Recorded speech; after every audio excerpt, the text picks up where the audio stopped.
Dah.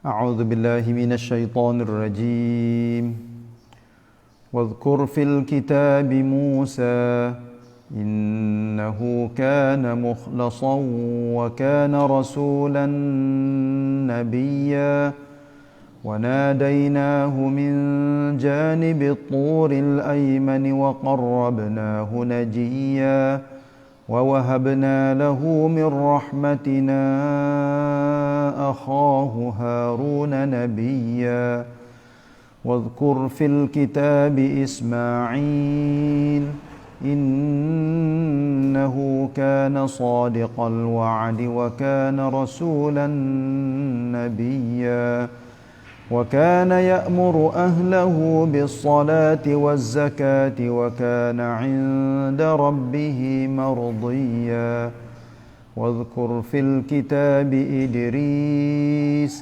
إنه كان صديقا نبيا ورفعناه مكانا عليا.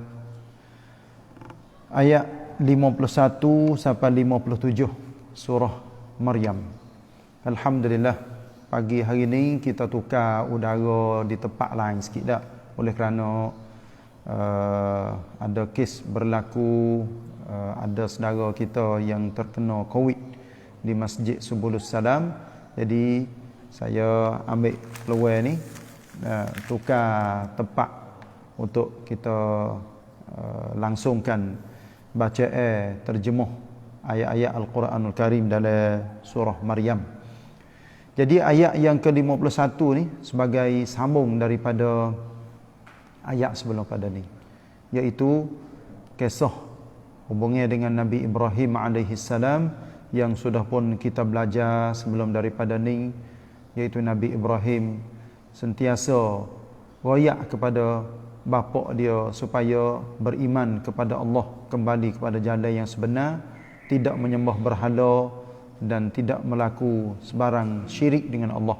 Tapi akhirnya bapa Nabi Ibrahim sendiri enggan ataupun tak terima ajaran Nabi Ibrahim, ajaran Allah, maka dia tetap duduk di dalam kafe dan menghalau Nabi Ibrahim daripada pangkuan jaga dia. Allah Subhanahu Wa Taala pun sebut ayat yang ke-51 sampai 57 yang saya baca saat ini, iaitu hubungnya dengan beberapa orang Nabi. Yang pertama sekali iaitunya Nabi Musa AS, yang Allah Ta'ala muliakannya dengan memberi kitab Taurah dan seru dia, panggil dia di Bukit Tursina supaya munajat Allah Subhanahu Wa Ta'ala, dan memberi kepada Nabi Musa ni seorang pembantu, iaitunya adik dia, iaitunya Nabi Harun. Sebagai seorang nabi dan sebagai seorang wazir. Wazir di sini artinya sebagai penolong, bukan arti Ratha Menteri dah, tapi sebagai seorang nabi dan rasul, tapi duduk sekali dengan Nabi Musa AS. Tuhan sebut juga dalam ayat selepas pada tu, iaitunya Nabi Ismail, yang Allah memujinya sebagai seorang yang sadiqal wa'di, iaitunya orang yang betul perjanjian ataupun apa yang dijanjikan, maka itulah sebagai sifat Nabi Ismail AS.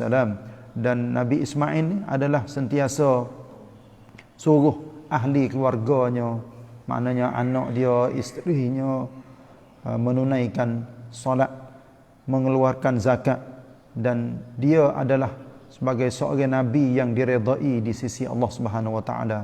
Allah menyebut juga, iaitu Nabi Idris AS.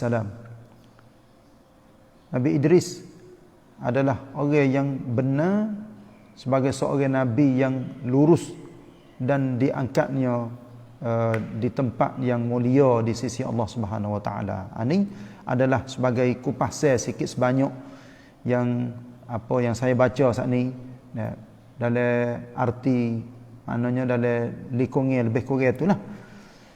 Cuba kita tengok dari pimpinan Ar-Rahman dia terjemuh macam mana. Ayat ni tidak berhajat kepada huraya yang begitu panjang. Sebab semua tu sudah pun ditetapkan oleh Allah Subhanahu Wa Taala berhubungi dengan para nabi, para rasul dan sebagainya. Ayat yang ke-51 dalam surah Maryam ni, dan bacakanlah wahai Muhammad di dalam kitab Al-Quran ini perihal Nabi Musa. Kisah Nabi Musa ni adalah kisah yang begitu panjang, sangat panjang sekali di dalam Quran. Sesungguhnya ia adalah orang yang ikhlas dan adalah ia seorang rasul lagi nabi. Jadi Allah Taala ayat dalam ayat ni cerita berhubungi dengan Nabi Musa dengan secara rekah. Kisah dia yang panjang tu ada dalam surah Al-Baqarah, surah Al-Qasas, surah apa lagi?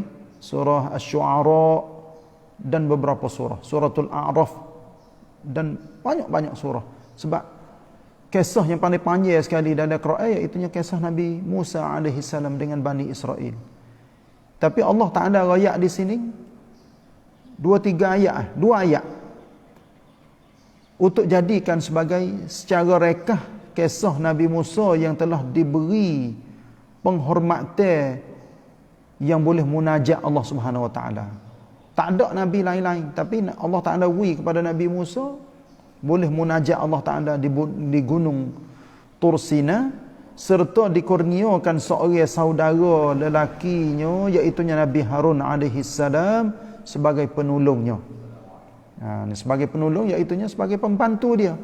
Walaupun dua orang itu adalah nabi kedua, rasul kedua, tapi power ni kuat duduk di Nabi Musa alaihi salam.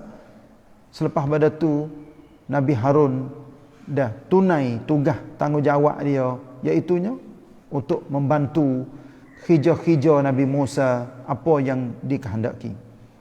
Allah ayat lagi, dan kami telah menyerunya dari arah sebelah kanan gunung Tursina. Gunung Tursina iaitu gunung yang berada di negeri Mesir. Berepek dengan Palestin.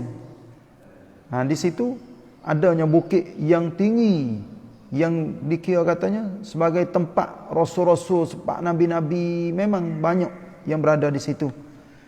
Dan kami dampingkan dia dengan diberi penghormatan berkata-kata dengan kami. Alhamdulillah, ini satu mukjizat yang khas Allah Taala bagi kepada Nabi Musa alaihi salam, boleh kecek dengan Allah dengan secara direct, dengan secara terus-menerus. Tidak ada perantara. Ini khas Allah Taala bagi kepada Nabi Musa. Sebab itulah dinamakan Musa ni iaitu Kalimullah. Kalimullah artinya khusun tanah dengan Allah Taala. Yang Allah kecek, dia pun dengar, dia rayak, Allah Taala pun jawab. Ini adalah kisah hubungnya dengan Nabi Musa alaihi salam. Lepas tu Allah beri kepada Nabi Musa ni fisik iaitu adik dia sebagai seorang nabi yang boleh bantu dia. Dan kami kurniakan kepadanya dari rahmat kami saudaranya Harun yang juga berpangkat nabi. Duduk sekali dua-dua orang. Pergi mana-mana tu adalah duduk sekali semua dalam hak hijau seru menyeru dan umat manusia, terutamanya apabila pergi jumpa dengan gergasi dunia pada waktu tu iaitu Fir'aun la'natullahi alaih di Mesir. Jadi Nabi Musa pun pergi dengan Nabi Harun, sebab Nabi Musa ni dia kecek kurang sikit, lidah dia tu dia kurang fasih. Maka berhajat kepada Nabi Harun yang pandai kecek, pandai royak untuk nak jadi jelas lagi gapo yang disebut oleh Nabi Musa. Maka Nabi Harun pun tolong. Ni kadang-kadang kita ambil kisah ni, gambarlah katanya, kadang-kadang orang hak penting tu kadang-kadang tak mesti katanya kena kecek sedap. Tapi power yang ada pada diri dia tu menyebabkan orang berasa gerung, orang berasa kerencai. Saya misal mudah-mudah ni. Kadang-kadang hak ni jadi ketua, hak ni jadi rong. Ini sebagai misal. Orang duk nak kepada ketua hak sungguh. Tapi apabila rong dia pergi tu, power dia tak serupa antara rong dengan ketua. Kalau lah ketua pergi, kadang-kadang pergi pak pergi duduk dengan kecek 2-3 patah sein nama kokek. Hija dikira katanya selesai dengan cara mudah. Tapi orang lain pergi supaya rong dia pergi, dia tak sama dah. Dia tak sama dah. Power orang ni memang dia ada kewibawaan dia panggil pada diri seseorang. Begitulah juga Nabi Musa dengan Harun, walaupun pangkat dua-dua orang tu adik-beradik, Nabi kedua-dua, Rasul kedua-dua, tapi power palang amnat duduk di Nabi Musa AS lebih daripada Nabi Harun. Walaupun Nabi Harun kecek fasih. Nah, Nabi Musa sendiri royak, wa akhi Harun huwa afsahu minni lisanan. Saudara aku Harun orang yang lebih fasih daripada aku lagi di segi percakapan. Hal ni Nabi Musa sendiri mengaku, royak kepada Allah, ya Allah, aku ni tak fasih lidahku, aku kecek. Sebab tu Nabi Musa dia minta dengan Allah ketika Allah suruh dia pergi jumpa dengan Firaun. Nabi Musa kata kena, qal rabbi shrah li sadri, wahai Allah, lapangkanlah dadaku. Maknanya hati aku, perasaan aku, otak aku, semua wimu lapangkan. Maknanya we jadi cerah. Belum pada nak pergi jumpa dengan Firaun. Wa yassir li amri, dan mudahkanlah urusan, semua urusan aku, kerjaan aku. Wahlul 'uqdatam min lisani, dan ukarkanlah benda yang duk balik di lidahku. Nak ayat katanya, Nabi Musa minta supaya Allah Ta'ala jadi dia ni boleh kecek dengan betul di hadapan Firaun. Sebab Firaun gergasi dunia pada waktu tu. Walaupun Nabi Musa adalah anak pera Firaun, Nabi Musa dibesarkan di dalam istana Firaun di Mesir. Tapi apabila Nabi Musa dihamak, dikeluar daripada istana, Allah Ta'ala lantik Nabi Musa sebagai seorang rasul untuk pergi seru Firaun. Sebab Allah ayat di dalam Quran katanya innahu tagha. Kerana Firaun tu adalah manusia yang durhaka kepada Allah Subhanahu wa taala. Tapi Nabi Musa ayat lagi minta dengan Allah Subhanahu wa taala, wahlul 'uqdatam min lisani, mengukarkanlah, jadi mudahkanlah benda hadap balik-balik di lidah aku, yafqahu qawli, supaya mereka itu faham, reti gapo yang aku duk kecek. Alhamdulillah. Ni Allah Ta'ala wikhah kepada Nabi Musa dengan Nabi Harun yang gi mana-mana, gi sekali sokmo, walaupun ada setengah-setengah ketika Nabi Musa ada nak marah kepada adik dia, kepada Harun, tapi tu pun tidak membawa kepada marah dengan hawa nafsu, tapi marah dengan dasar yang sebenar.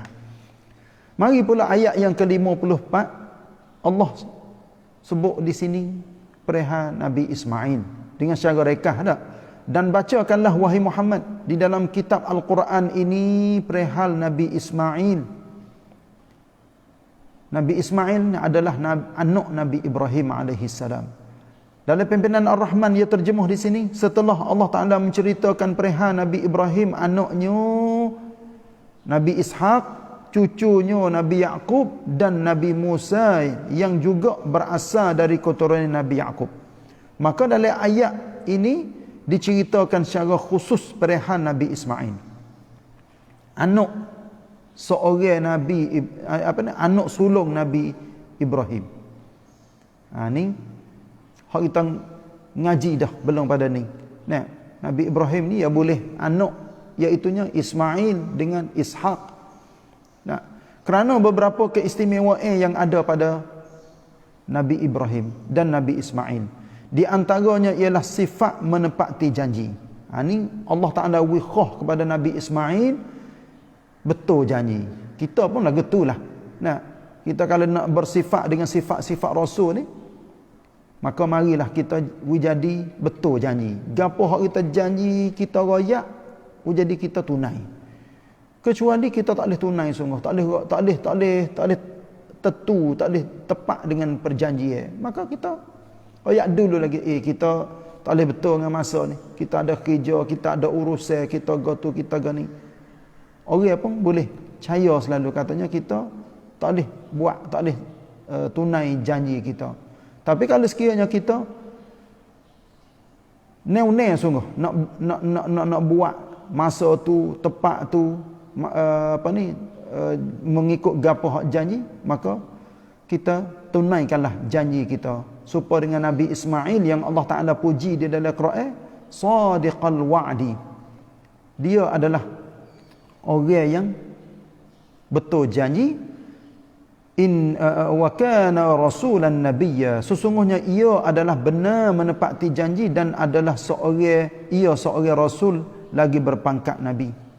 Alhamdulillah, daripada Nabi Ismail inilah anak cucu dia, maka lahirlah Nabi Muhammad sallallahu alaihi wasallam sebagai seorang nabi yang agung daripada keturunan Nabi Ismail alaihi salam.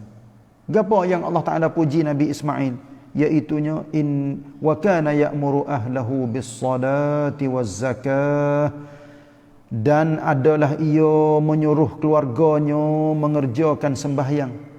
Allah ni cuba kita gambar gambar katanya kita suruh kedak anak kita semaya. Kalau nak katanya suruh bini, tak munasabah sangat dak. Seorang bini ni kena tok lelaki royak sokmo katanya suruh semaya, bangun semaya, ya tak sepatut dah. Sebab suami ya kena kuat email dia, amalan dia. Isteri pun lagu tu juga. Kalaulah bini, saya minta maaf ni dak. Kalaulah bini kena duk cokeh sokmo, kena duk gerak sokmo semaya, kena duk tanya sokmo semaya. Semaya dak lagi. Katanya bini tu tak gerak gimna dah tu. Sebab tu kita orang jadi suami isteri ni kena kuat dalam rumah tangga. Ha semaya, ha amal ibadat, ha tu ha ni. Lepas tu suruh anak-anak. Anak-anak tak apa. Hak ni duduk di pok, duduk di mok yang nak cokeh, tanya sokmo semaya dak lagi, buat dak lagi. Nah, sebab semaya ni benda penting. Rahsia semaya memang banyak. Lepas tu duduk di semaya itulah juga seseorang tu nak kasih kepada agama, nak kasih kepada Allah, duduk di semaya. Mana-mana budak, mana-mana anak-anak yang dilatih, yang diasuh dengan semaya sejak daripada kecil-kecil, insya-Allah dia kasih kepada Allah, kasih kepada semaya sampakah dia tua. Sampakah dia mati, dia tak tinggal semaya. Tapi orang ada semaya ketika tua dah baru nak semaya. Wallahu alam lah, ni bukan kaedah tetap dak, tapi ulama-ulama mai dak tulis dalam kitab royak katanya orang ada semaya dia ketika tua dah, kemungkinan dia tak sayang mana kepada semaya. Sebab apa? Sebab jelira masuk dalam hati dia, dalam cara hidup dia tu tak begitu rapat sangat dengan semaya. Tapi kalau sekiranya anak-anak kita dilatih, diasuh, disuruh supaya semaya sejak pada kecil-kecil lagi, belum pada masuk akhir balik lagi dia semaya dah. Lepas tu jaga semaya setiap waktu, tiap-tiap waktu dia jaga semaya. Dia semaya, dia jaga duduk dalam semaya semua. Apatah lagi bapak sendiri ajak anak pergi ke masjid. Nah, ajak anak pergi ke masjid, boleh semaya Jumaat. Anak-anak boleh klukli dengan orang ramai, boleh kita tengok, oh orang ramai duk semaya, dia pun boleh semaya. Maka ini adalah suatu tarbiyah. Yakinlah katanya, nak tarbiyah, nak didik anak mula-mula sekali, kena didik dengan semaya. Semaya adalah benda penting. Nah, ayat lain yang Allah Ta'ala ayat dalam surah Taha, wa'mur ahlaka bis-salati wastabir 'alaiha. Suruhlah ahli keluarga kamu semaya. Lepas tu mu kena sabar dalam suruh menyuruh semaya ni. Kena tanya sama. Anak-anak kita belum pada yang nak besar, yang nak bawa diri dia sendiri, pandai duduk dalam masyarakat. Mak pak kena duk tanya sama.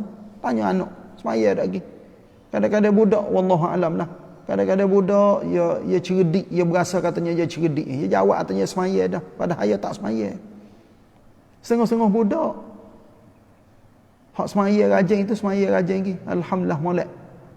Tapi hak kita tengoknya bapa boleh generasi, setiap generasi tuk samai manusia ni adanya yang tak mahu mana kepada semaya. Semaya lewat-lewat, semaya dekat-dekat nak habis waktu. Kadang-kadang semaya habis waktu lama dah. Tak. Waktu habis lama dah. Kalau semaya subuh matahari naik lama, baru nak bangun tidur, baru nak semaya. Tanda katanya dalam hati itu tak ada takut mana kepada Allah. Ini penting dah. Benda-benda pasal ni benda penting. Yang Allah Ta'ala rakyat walaupun sikit ya dalam ayat dia. Puji Nabi Ismail. Wa kana ya'muru ahlahu bis salati waz zakah. Nabi Ismail selalunya suruh ahli keluarganya mengerjakan sembahyang dan memberi zakat. Bermaknanya bila nak beri zakat dia kena ada kerja, ada tugas tanggungjawab, ada raidai, hasil pendapatan. Lepas tu boleh beri kepada orang. Cuba kita gambar katanya dalam masyarakat kita, berapa orang yang sedar hal zakat. Kebanyakan wallahu alam ni saya fikir dah, ramainya orang faham katanya keluar zakat tu iaitu zakat fitrah. Setahun sekali ketika dalam bulan Ramadan sebelum daripada nak semaya hari raya Aidil Fitri keluar zakat. Lepas tu duit hak raidai tu ada banyak dengan pokok kayu, dengan nego, dengan rumah sewa, dengan gotu, banyak orang tak keluar zakat. Apatah lagi hasilnya daripada hak dia duk kerja, boleh duit gaji banyak, gotu banyak, duit banyak, tak keluar zakat. Ni nak minta jadi masyarakat kita pakat-pakat sedar dah, pakat-pakat sedar bahawa ini adalah perkara penting di dalam cara hidup yang Allah Ta'ala beri kepada kita melalui Al-Quran. Dia puji Nabi-Nabi pada zaman dahulu, gotu gani, kita boleh guna di dalam hidup kita. Akhir sekali, saya tak ada nak terjemah ayat selepas daripada ni sebab masa nak habis dah. Dan ia pula adalah seorang yang diredai di sisi Tuhannya. Wa kana 'inda rabbih mardiyya.